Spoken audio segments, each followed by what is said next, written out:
Continuação da leitura do livro A Nova China, para além do socialismo e do capitalismo, de Keiyu Jin. Capítulo 2, o milagre econômico da China.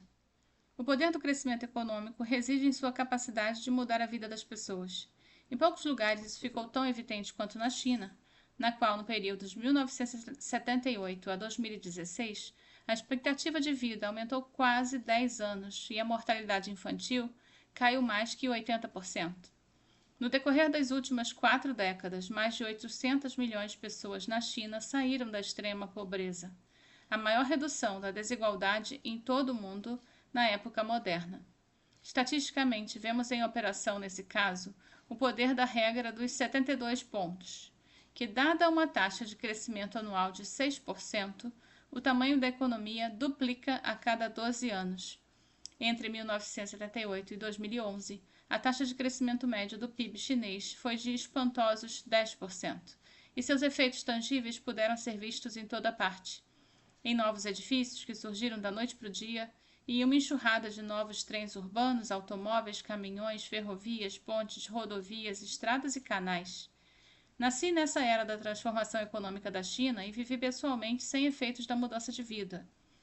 No começo da década de 80, minha família, como todas as outras famílias que eu conhecia, vivia de cupons de alimentação que eram racionados. Ovos, óleo de cozinha, açúcar, carne, tecido, sabão e muitos outros artigos de uso cotidiano estavam sujeitos a um racionamento mensal rigoroso.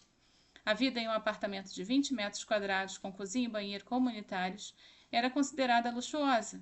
Cozinhávamos em fogões a carvão. A rede elétrica era tão precária que os apagões eram mais regra do que exceção.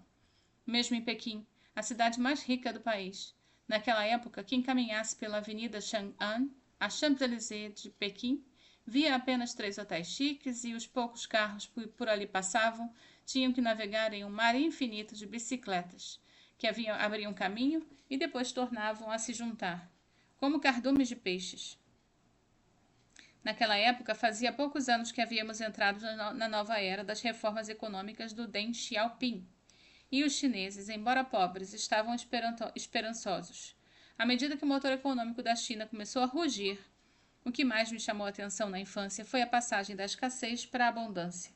Em 85, os cupons de racionamento já eram coisas do passado, e décadas depois tornaram-se objetivos de ávida procura por parte de colecionadores. Quando ingressei no ensino médio, no começo dos anos 90, a disponibilidade de alimentos já era infinita e a sua variedade estonteante. Guloseimas importadas como Coca-Cola, bolinhos de creme coreanos e batatinhas chips tornaram-se extremamente populares. Quando o primeiro McDonald's abriu suas portas na esquina da rua Wangfujing com a Avenida Chang'an, a fila de ansiosos consumidores se estendia por vários quarteirões. E à medida que a rede se expandia por outras cidades chinesas, foi seguida pela Kentucky Fried Chicken e pelo Burger King. O McLanche Feliz, no entanto, ainda era um luxo, com o qual meus pais me recompensavam pelo bom desempenho na escola no fim de cada semestre. À medida que a China ia dando adeus ao racionamento de alimentos, seu povo também foi se livrando das vestimentas cinzentas sem graça, que tinham sido, por tanto tempo, o produto principal da costura chinesa.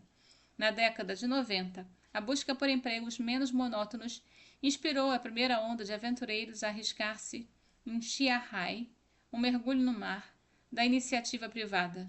Alguns enriqueceram da noite para o dia e orgulhosos ostentavam seus celulares de tijolo e percorriam a cidade em carros novos produzidos no próprio país. À medida que a economia do país crescia, os fardos da vida foram se tornando cada vez mais leves.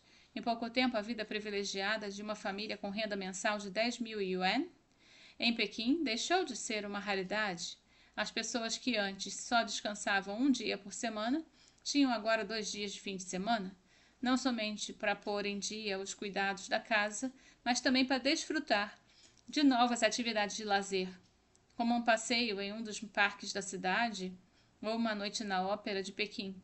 10 anos depois, meus colegas de classe, para quem um picolé tinha sido como uma iguaria rara, já trabalhavam em escritórios, tinham 1 ou mais carros e moravam em apartamentos espaçosos, que não tinham de partilhar com outras famílias.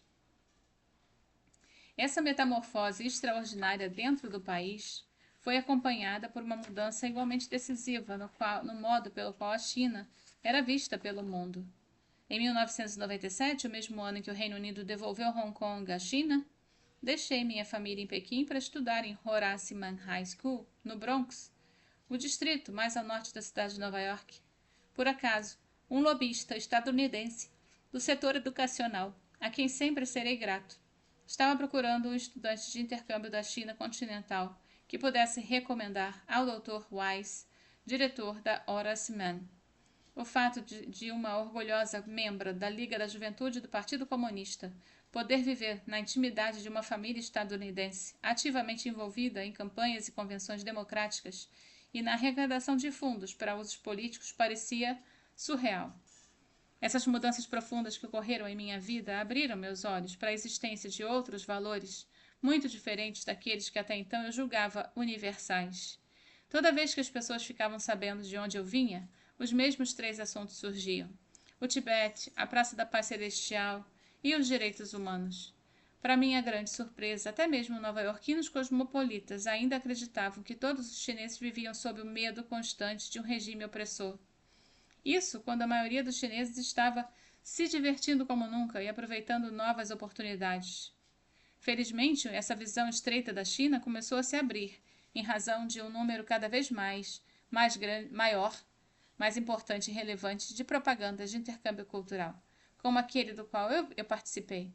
Quando eu ingressei na universidade, em 2000, meus amigos já estavam fascinados pela China e alguns tinham começado a aprender mandarim. Quando me formei, 4 anos depois, alguns deles tinham decidido se mudar para a China para fazer carreira lá. Em apenas 15 anos, a imagem da China tinha mudado radicalmente, não apenas pelo fato de o país ter se tornado um elemento novo e importante na cena global, mas também porque oferecia dentro de suas fronteiras abundantes oportunidades para estrangeiros. A China logo assumiria papel de liderança ao longo dos países mais prósperos e avançados do mundo. Tudo isso ocorreu durante minha vida de estudante.